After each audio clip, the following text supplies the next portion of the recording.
Hello, and welcome back to the next part of this episode, episode 81 of the White Album 2 Fan Club Radio. So today we are speaking with the voice actresses of Kazusa, Setsuna, and then the special guest of the day is Chikashi. And you remember Chikashi from the introductory chapter.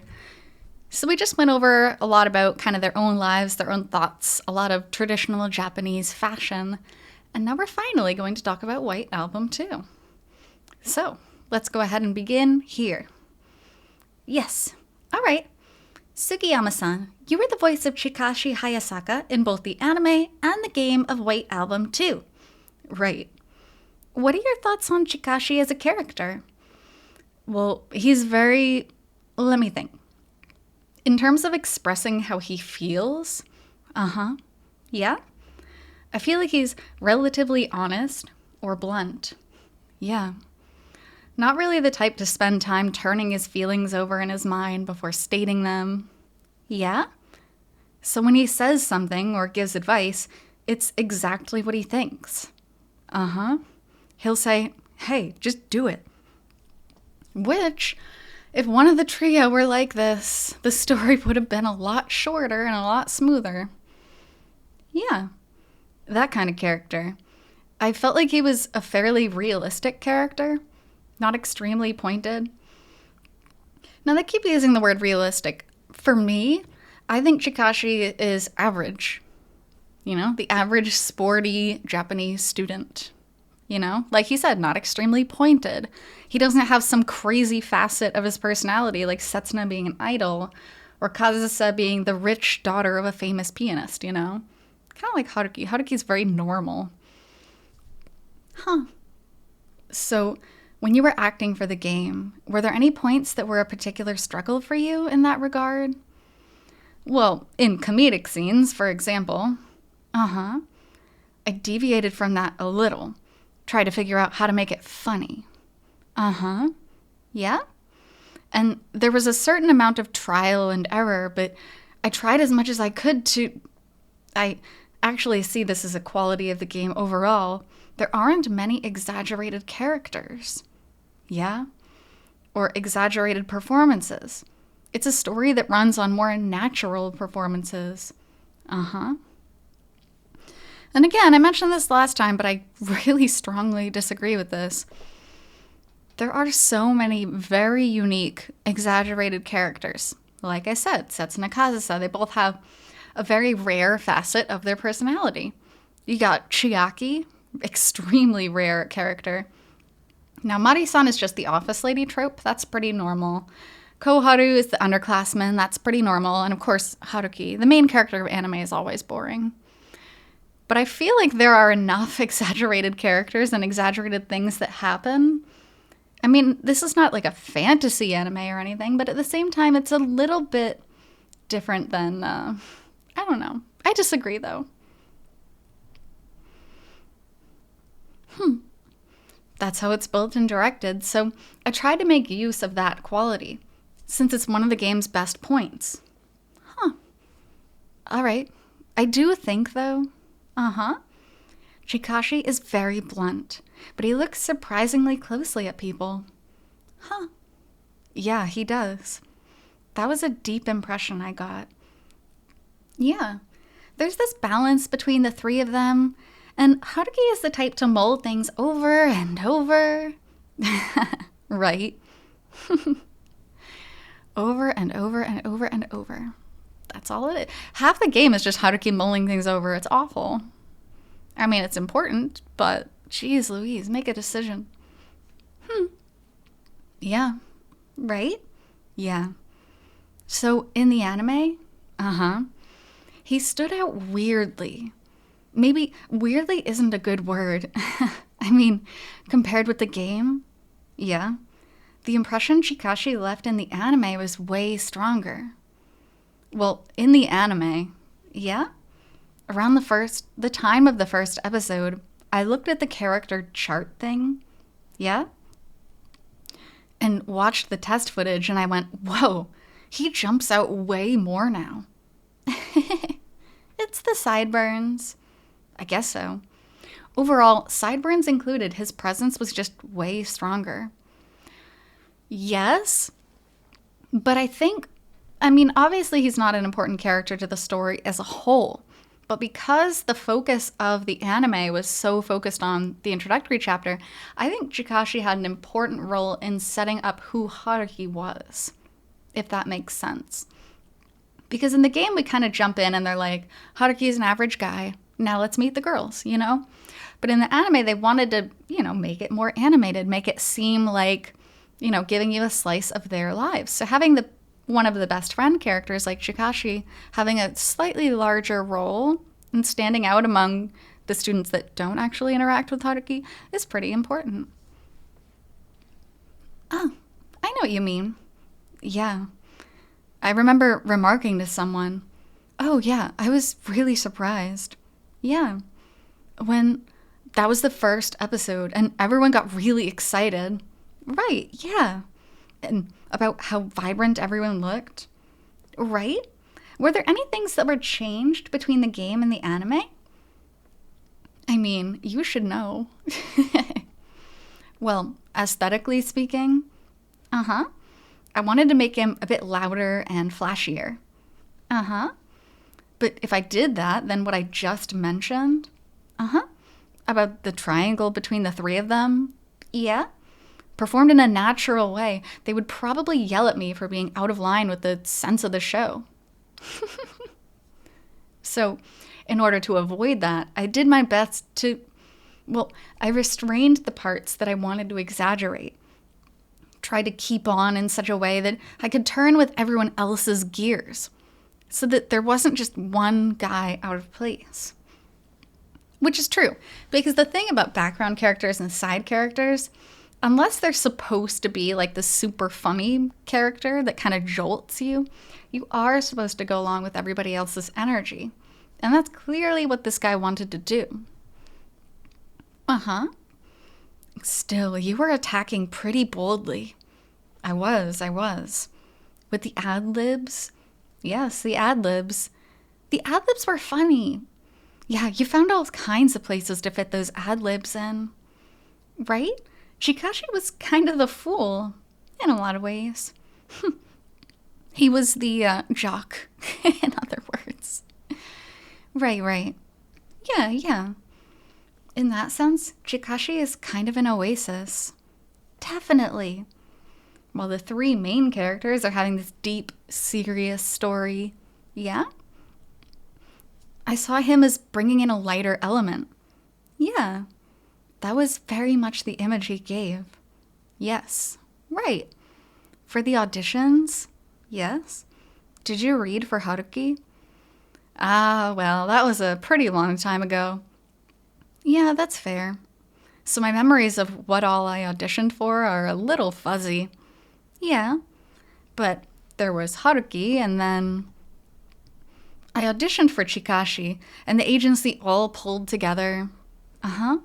To go on audition with Daichu and Terashima-kun, and for about an hour.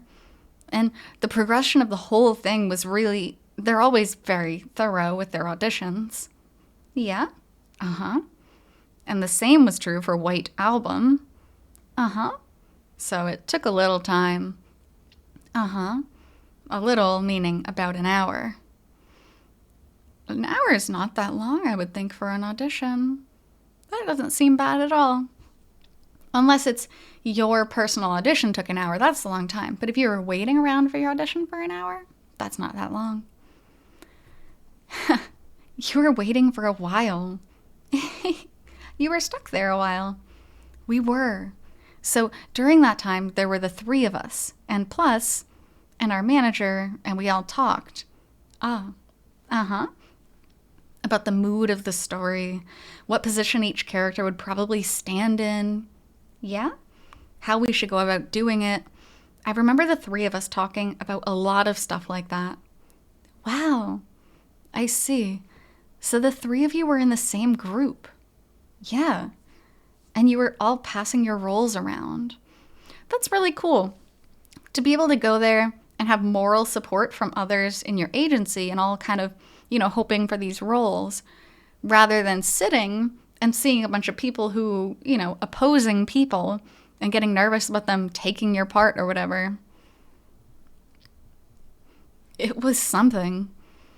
That teamwork really must have made things go well. Yeah, I guess we had a good balance. Yeah. So the three of us talked about, okay, Haruki would take this position, so then Chikashi would probably be more like this. So when that balance between the three of us worked, we meshed. Maybe that was it. I don't know for sure. Wow. That was a really good hour then. Yeah, thank goodness they had time to prepare. Otherwise, White Album 2 might not be the same as we know it. A good hour. And everyone got a roll out of it, so perfect. Yes. Who would have thought that you would all end up involved together? Yeah, you don't see this a lot. Normally, you're happy being the only one who passed. Yeah? But when I think about all of it, I'm really glad. Yeah. Wow. So, when recording started, yes? From what I hear, yes. When you were recording background chatter, yeah? You sort of got everyone pulled together. You managed everyone. Well, I guess I did pull everyone together. But, well, just to put it straight out, there were a lot of members of our agency, right? Yeah. Yes. And I think they were being very considerate. The production side were being considerate and called in all of our rookies for background chatter. That's really nice, especially pulling in rookies because now they can put on their resume, I was a part of White Album 2. Obviously, it was just, extra voices, background voices, but that is so important to be able to build your resume like that, especially for a new voice actor. So good for them for doing that. So just for chatter, yeah, they called them in. This was, again, their first time on set. And they showed up. Yeah. And the manager got a little intimidated and came to me and this other woman, and said, hey, could you help us out a bit? So while we were all recording the chatter together, if any of the first timers there, were asking, oh, what should I do for this? I would say, oh, do it more like this and it'll sound like this or whatever. Like that. You were a good mentor. Yeah. This is so nice. This is why I was saying he's such a good person. You don't need to do these things, right? You're not getting paid more to watch over the new people. And honestly, I think some people would just want to stand out from them and make themselves look better. But no, he slows down. He takes the time to mentor the newer people from his company. And that's just a really sweet thing to do. And he keeps production on schedule. So honestly, good for him. I talked to them a bit about that kind of thing. I definitely wasn't looking down at them like, hey, you do this.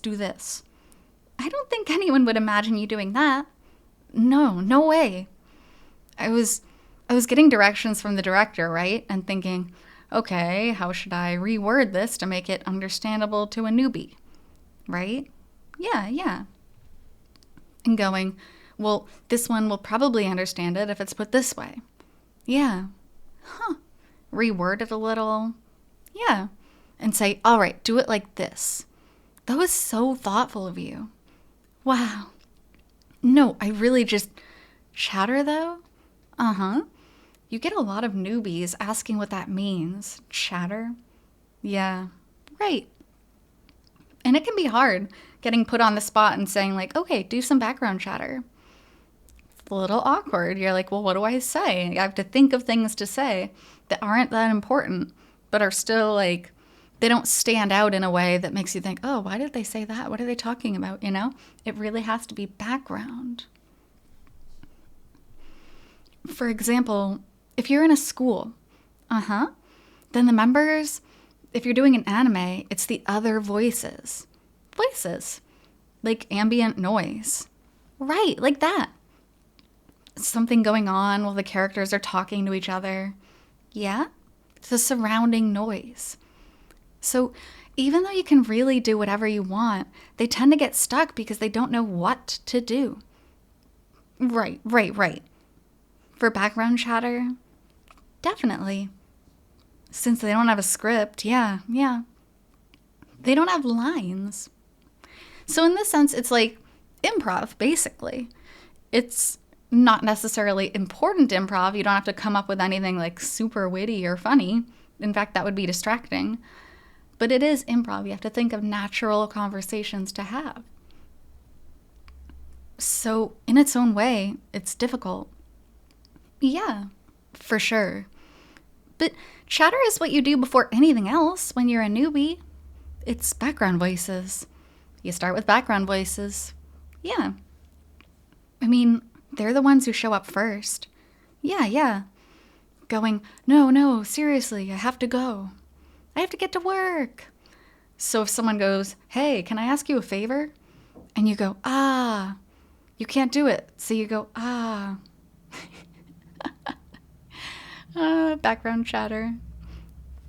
Now I want to go replay White Album 2 just listening for the background chatter. Yeah. Chatter is surprisingly hard. Yes, it's hard. It is. Yeah, but it's... And you were able to wrangle all of that. That's amazing. No, I wouldn't say I wrangled it, but I gave some advice. You made it easier to understand, I'm sure. Right, yeah. I hope I did. Yeah. Also, on a totally different note. Everyone has been asking. Yeah. Sukiyamasan, do you prefer Setsuna or Kazusa? The age-old White Album 2 question. Okay, just to check before I answer, out of the other male actors, or the ones who have come on the show, it was pretty... Who got picked more? 50-50, I think. Roughly 50-50. Yes. Daichu-san said 51-49. So, in whose favor? Setsuna. He said Setsuna. He did. Daichu-san's like, oh, I love them both. Daichu-san, by the way, is Haruki's voice actor. And he was saying, I really love them both. Like, it's so hard to choose between them, but I guess I would have to go with Setsuna because I want to be protected. But still, the ranking is like 51% leaning towards Setsuna, 49 to Kazusa. So, depending on the day, it could still go either way. Setsuna. And of course, the man himself acts just like Haruki. Being all vague about it like that. He stuck all kinds of explanations on it afterward. He backed it up like crazy. Yes. It's like Haruki is rubbing off on him. There's definitely a similarity. Oh dear God, what a horrible thing to have rub off on you. Don't be like Haruki, please. Yeah, so Yes. As for me, actually at the closing party, or while we were out drinking or something, we talked about something like this. We did talk about it. Yeah. Everyone on the staff said which team they were on. And team in Japanese kind of means, like, do you prefer Setsuna? Do you prefer Kazusa? So, which team are you on? Right. And as I said then, yes, I'm on Team Kazusa. Yes. Yes. All right. It really is split up a lot, especially in the Japanese fandom, I feel like. It's pretty evenly split, but leaning towards Kazusa. I feel like in the English fandom, people prefer Kazusa a lot more frequently. And I wonder if that's not partially to do with, in Japan, you know, there's still a lot of, I don't know if I would call it gender discrimination, but the women definitely have a more stereotypical role in Japan, even now. And Setsuna fulfills a lot of that. She cooks really well, she cleans, she's kind of obedient, subservient, kind of, you know, in a loose sense of the word. And that fits in really well still with today's traditional Japanese housewife. So I wonder if it's a little more evenly divided on the Japanese side because of those traditional, like, wife understandings of what a wife is. I wonder. I would love to do an essay on that someday. While it's cute the way Setsuna will just come right out and say, I love you, on the flip side of that, the thing of not being able to say it, but thinking it, where you can tell by looking at her from the outside, there's something that's actually kind of lovable about that. Yeah, right? That makes you want to say, yes, it's okay. I already know. I'm tickled. And this is really cute too. In the sense that some people are more into it. I don't know.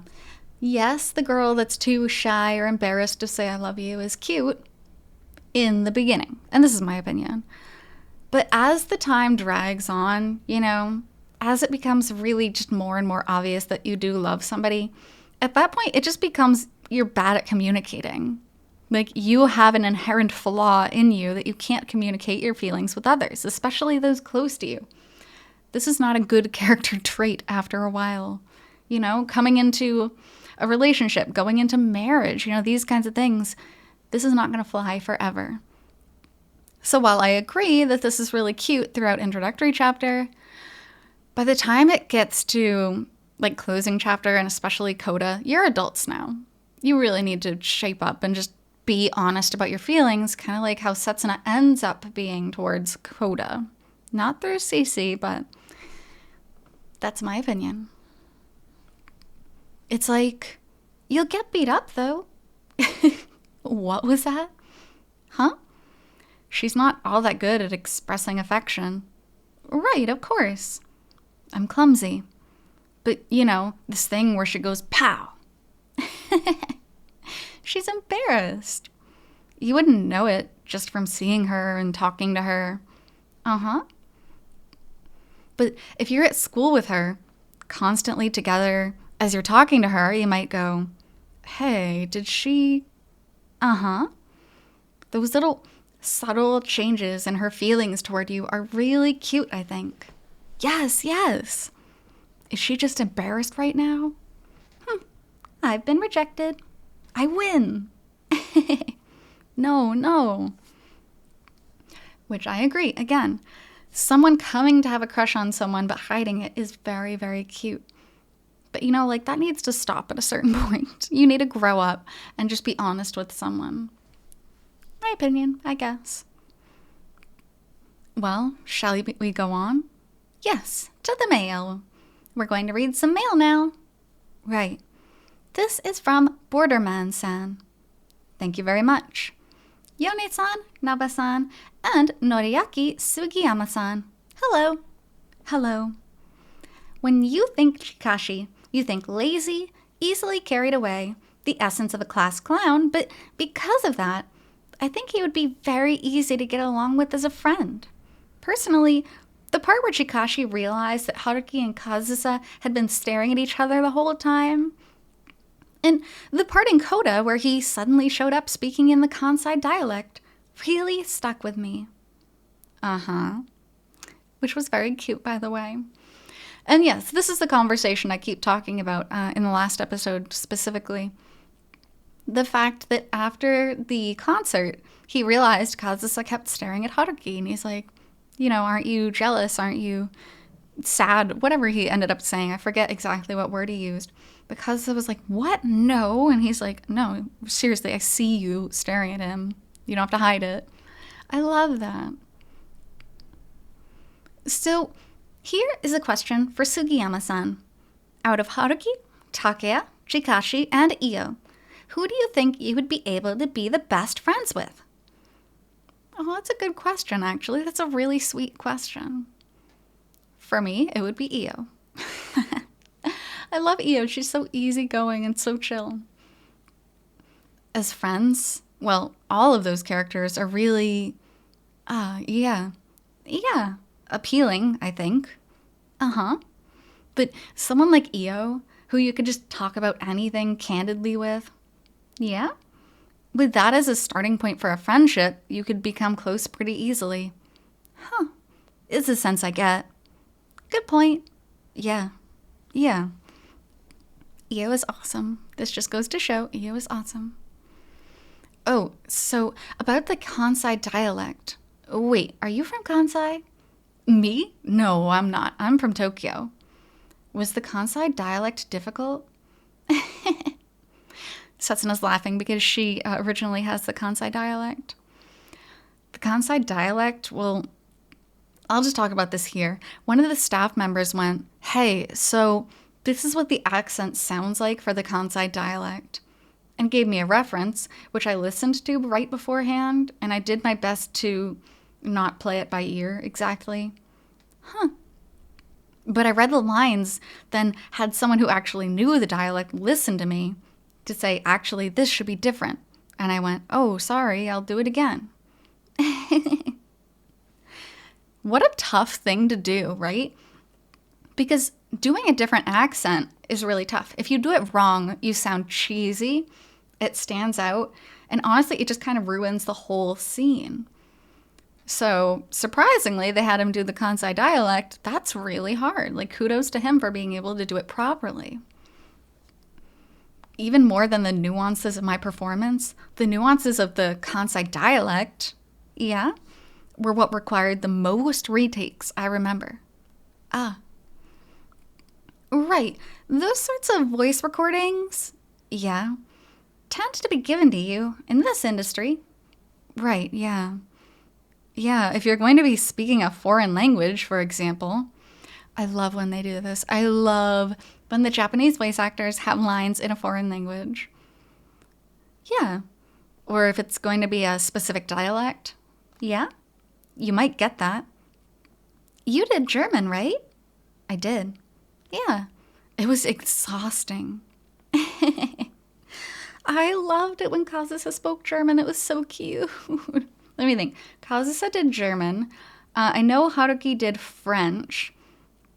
There was a drama CD where Mari did English. I don't remember if she ended up... I don't think she did it in the original game at all. But in the drama CD, she did English.